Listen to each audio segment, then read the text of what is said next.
Welcome to the Mama Time podcast, where we dive into all things wellness to support and empower you on your journey through pregnancy and motherhood. I'm Charlotte, your host, a proud mama of 3 and a pre- and postnatal yoga teacher. My mission is simple: to help mothers like you feel your best. In this podcast, I'll share practical tools, heartfelt stories, and nurturing practices to help you reconnect with yourself through the ever-changing seasons of motherhood. Because while you're busy caring for everyone else, I'm here to remind you of something so important. You matter too. You are worthy of prioritizing your well-being, and when you do, it creates a ripple effect that transforms not just your life, but the lives of those around you. Along with sharing my own experiences and resources, I'll be chatting with inspiring fellow mamas who are passionate about supporting other women. Together, we'll have honest, heart-centered conversations about their journeys and the transformative tools they rely on to thrive in motherhood so you can thrive too. So take a deep breath, get comfortable, and let's get into today's episode. Are you ready?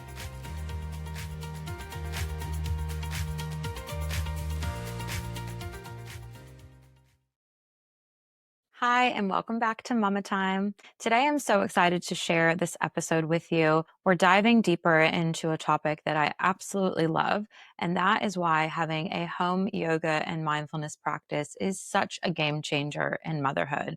For me, it's really shifted how I support myself since having kids. And so this episode is for you, whether you have a home practice or not. If you have an established one, this can help you to enhance it and reinforce it. Or if you are kind of dabbling, but just having trouble staying consistent, or if you have no idea where to start, definitely listen through the whole episode. And I promise you're going to get so much support and ways that you can start to implement this for yourself just by listening. So I want to start with, I guess, the journey of my yoga practice before and after having kids. You've probably heard me talk about this before, but like many moms, prior to having kids, my yoga and mindfulness practice looked really different. I had the ability to wake up, and if I felt like going to a yoga class, I could. If I had the time before work or whatever was on for me that day, or I could swing by on my way home from work, or I could roll my mat out at home pretty much whenever and have a lengthy practice without the same time limitations or someone needing me and interrupting me 20 times. It just looked really different. Now that spontaneity is pretty much non-existent. And I still do go to studio classes. I love studio classes, but it probably happens maybe once a week, once every 2 weeks, because the logistics are just completely different. I have less energy in the mornings. So I don't like to get up super early if I don't have to. And 2, I have to make sure that, my children are looked after. It just looks completely different. And then even practicing at home, I don't have that same expansive time frame that I had when I could just roll out my mat whenever for, a 60-minute class. Like, it just looks completely different, even 30 minutes, there's generally a lot of interruptions, or, I'll think I have a time frame, but then someone wakes up in the morning or from a nap. So my yoga practice, and through very much trial and error, has completely been adjusted since having children. And of course, like anything, it all happens for the better. But I think the irony is that as moms, we need these practices so much more, but they're so much more challenging to fit into our days, between the stress, the mental load, the overstimulation of children. I really, really rely on my yoga and mindfulness practices to help me regulate my nervous system, help me get out of that stressed fight or flight, really heightened state, and just counteract all of that to help me coming back to a baseline of just feeling good and calm and grounded and just at peace in my mind and body. So that's what I want to talk to you about: how your home yoga practice can actually fit into your life as a mom in ways that feel achievable for you. Because the research and the stats really back this up, that, moms do face more of an increased stress level when, of course, having kids. And it doesn't matter the stage, there's different stressors at all stages of motherhood. And if that stress goes unchecked, if you stay in that heightened fight or flight state in your nervous system, that can lead to some really ugly health consequences, physically, mentally. But the good thing is that yoga and mindfulness have actually been proven as really effective tools for counterbalancing that and helping reduce that stress. So this isn't just about, being able to do something because we want to for self-care, which is very important. I love self-care. I think you should do what makes you feel good. Like that should be a priority for you as well. But this is about your physical and mental health and just making sure that you feel good throughout your days. Not all the time. There's going to be things that come up, of course, but having the ability to bring you back to that space is so empowering. So let's get into why having a home yoga practice is so beneficial for this, and in that we'll weave in, how you can make it work in your life. So number one, you can make it fit into your schedule. Like I said, I love a studio class. I still do try to go to studio classes when I can. It's just less often because my schedule looks different. The beauty of a home practice is you can do it whenever you've got the time. You're not having to coordinate your own schedule, your children's schedule, your partner's schedule with the studio's schedule. So if you find a window of time for yourself, maybe that's first thing in the morning, or it's during nap time, or it's before you go to bed in the evening, you can just roll your mat out without having to figure out, okay, who's going to come to my house and watch my kids, or does the yoga studio have a crush? All of those things go away because you make the time fit with what you actually have. That's one of the most empowering things that I think you can actually, make it work for your life as it is in motherhood. Number two, you can work with the time frame that you have. So, full transparency, I used to think that a yoga practice was only successful if it was a 60+ minute practice where you got all the different things in, and that is just not realistic for me anymore. My life doesn't look like that. I have much smaller pockets of time. So, the beautiful thing is that I can roll my mat out at home and practice for whatever time window I have. Like I said before, whether that's nap time before your kids wake up, or maybe your kids are running around with you, whatever works. You can make the window work for what you have. So you can do a 5-minute practice, a 10-minute practice, a 30-minute practice, whatever you've got, but you don't have to be so strict in thinking that it has to be, 60+minutes, even 30+minutes. Those little practices really add up and are still so beneficial. Which brings me to my third point. The third benefit is that it's easier to build consistency when you start to establish these practices at home in a way that fits into your life. One, because they actually feel achievable. When you start to adapt your practice for your life, which is our next point, and I'll get into that, but when you start to adapt it for the actual time that you have, the time of day that's going to work for you, or the time window you have, then you realize how easy it is to start fitting these into your life, no matter what's going on. And that's so beautiful because that's going to help you build that consistency. The more you start finding that consistency, the more you start showing up for yourself, the more confidence you're going to build, the more trust you're going to build in yourself as someone who identifies as a person who does yoga regularly, does mindfulness regularly. You're going to start to see yourself as that person, even if it is those shorter time frames. And that building that trust and that confidence in yourself is such a game changer because, like I said, then you're going to start identifying as that person, and it just becomes a no-brainer because it becomes so ingrained in you. And I want to be clear, this takes time, but it does happen over time. So just keep showing up no matter the time frame that you have. And my third point, which I mentioned, is that you can adapt your yoga practice to how you're feeling that day, to what's going on in your life. So if you were to rock up to a yoga class in a studio and say there's a vinyasa class on the schedule, and you go up to the teacher in the beginning of class and you say, hey, I had a really rough night last night. My baby didn't sleep, so I'm not feeling that energetic. I know it's vinyasa on the class, but let's do a yin yoga class instead. I don't think that would go down very well, right?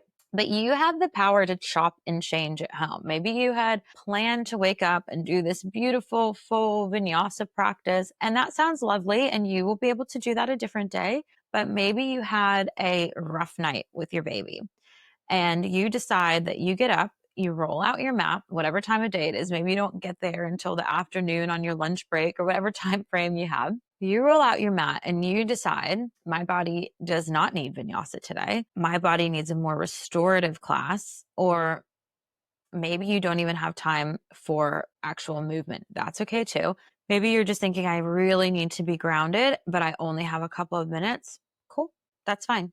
You sit on your mat and you breathe for 2 minutes, for 5 minutes, whatever you have. Like I said before, you just show up and you adapt for what you need that day. There's been so many times where I will put a YouTube video, yoga class on, or something like that, and I start going through the sequence and I'm like, ugh, my body is just not feeling this today. That style of class is just not what I need. So I'll turn it off, I'll put another class on, or I'll just do my own thing sort of intuitively.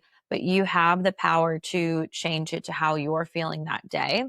And again, that brings awareness. It's not just like that confidence and that trust that continues from that consistency, but you're building awareness and adaptability and listening to your body, not just trying to push through because it's a box to tick. It's a practice where you're really honoring yourself and how you feel that day.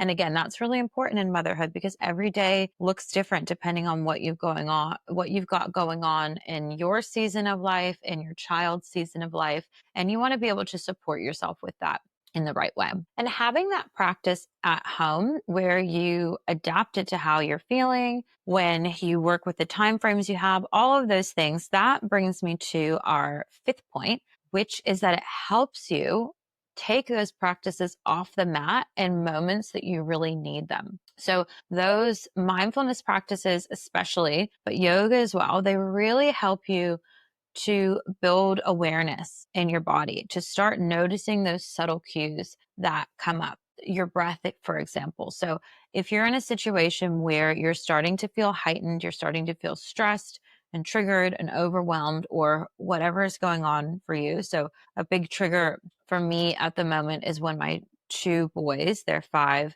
and 2. The 2-year-old especially will just want to play fight a little bit too rough with my 5-year-old. Like he just doesn't get boundaries yet. We will get there, but he just takes it to the next level always. People have told me the younger one is like that, but oh my gosh, it is. Yeah, it's such a journey.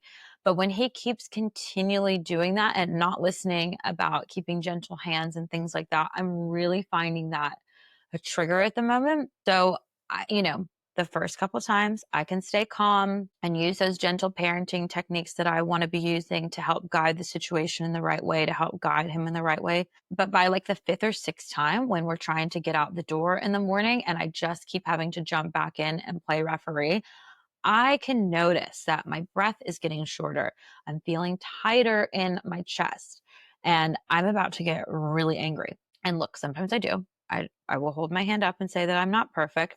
But what having those mindfulness practices, what having a consistent practice does is it helps me notice those cues earlier so that I can catch myself and be like, okay, I need to address the situation, but I want to address it in the right way so I don't lose it and create actually a bigger problem than we already have. So I'm going to regulate myself and take a deep breath, count to 5, whatever technique that is. And then I will act how I want to act and handle the situation in a much more conscious way than if I didn't do those techniques and I wasn't aware of what was coming up for me. And then I just acted on impulse. So it allows you to take those practices that you're already so familiar with because you're used to doing them, like I said, in those pockets that work for you in your home environment, when you've got your kids running around, whatever situation that is, you're already used to that. Your body's used to that so that you can notice the cues coming up for you in the moment and then have those tools already familiar, ready so that you can regulate yourself in the moment. And like I said before, that is a superpower in motherhood because there are so many moments that require regulation for you, for yourself first so you can help your child regulate, however that looks like, however your preferred parenting style is. And then the sixth benefit of your home practice is that your kids get to see you have this practice. They get to see you make time for yourself. They get to see that, this is just something that people do. This is something that mom does. She has time for herself. Look, it doesn't mean that it's not going to be interrupted. Like I said, I have a 2-year-old. He loves to come up to me and tell me, mommy, no yoga, time to play bubbles, whatever it is. But he knows he's going to grow up and see me making time for myself on my yoga mat. And that sets such a good example for your kids, because my older kids just know that that's something I do in the morning, that I have that time for myself, or whether it's later in the day. My 5-year-old and my 14-year-old stepdaughter, they are just so used to seeing me do that because I have always done that. And they just accept that. Like, yes, they come out. My 5-year-old especially will come give me a cuddle, which is so beautiful. And I think that's also a really nice part of having the home practice, just to add on to your kids seeing it. You also get to have your kids around while you're practicing, and it just intertwines your practice into your life. Like I said, so you can bring those practices off the mat as well. But then it also shows that you can find little pockets of calm amongst the chaos, and just teach yourself that it doesn't have to be perfect. It doesn't have to be the ideal situation, the ideal time. You're just continuing to build that trust and that consistency in yourself so that you make your yoga practice fit into your life. And I truly believe that doing that at home on your own terms is the most empowering way to do that. So like I said, if you already have a home practice, amazing. Or if you're wanting to start one, I hope this has given you a little bit of encouragement and inspiration to do so.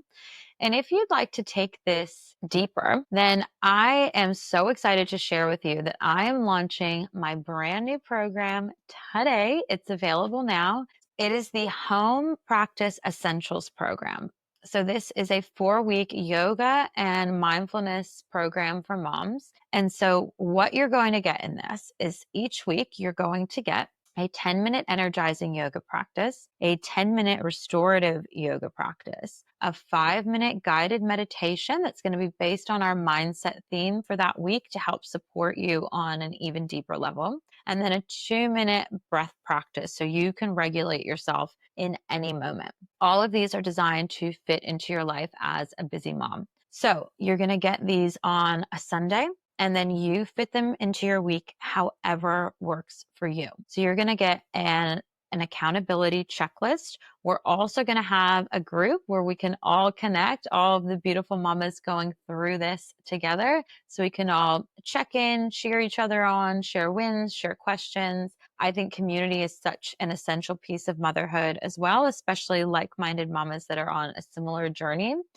So that's going to be a big part of this. And it's just going to, like I said, it's going to help you enhance your routine if you have one. So there's no questions. You know what you're doing that week. You can use the checklist to figure out when you're going to fit it into your schedule that week. And if you don't know where to start, this is the perfect place to start. I've done all the work for you. All you have to do is show up and do the practices. So this is appropriate for all levels. This is going to have lots of bonuses as well, where I'm going to help you fit it into your life even more with bonuses like the Yoga Foundations class. If you are wanting, a little bit more help with starting your yoga practice, there's also guides for how to fit your practice in when you've got a baby with you, a toddler, older kids, and things like that, how to prep yourself for success for a morning practice, all sorts of little guides, because I want you to get the most out of this. And I want to give you everything that I have so that you can really start to see this transformation in your life. I promise you that if you show up for these 4 weeks, you are going to feel more empowered, more confident in yourself to actually continue to show up for yourself with this. You're going to have that consistency, and you're going to know that you can feel calm anytime you want, because you can come back to these practices anytime you need, whether I'm guiding you or not. And you will have lifetime access to all of these classes. So I am launching it. Like I said, it's available today. It's a beautiful Mother's Day gift. So whether you're buying it for yourself, someone else, or you want to drop a hint to your family or your loved ones, because of the launch, because of the Mother's Day, it will be a really special low price because I want as many mamas to be able to jump on as possible. But this will be the only time that I offer it at this price. So if it's something that you're wanting to do, then jump on. I will share all the info in the link in the show notes. And of course, if you have any questions, please reach out to me. We'll be kicking off in a couple of weeks. So I hope to see you practicing together very soon. And I will see you for another episode next week. I hope you have a wonderful week. Thank you so much for spending time with me today. I hope you found inspiration and empowerment in this episode. If you enjoyed it, I'd be so grateful if you could share it with another mom who could use a little extra support or encouragement. By sharing, you're helping us build a community of strong, empowered mamas who are thriving in motherhood together. If you have a moment, please leave a quick review and rating. It really helps more moms like you find the show and feel supported on their journey. For more simple and transformative practices, come connect with me on Instagram at mama_time_yoga. I'd love to hear from you. Don't forget to hit follow so you never miss an episode. And until next time, take care of yourself, mama. You've got this.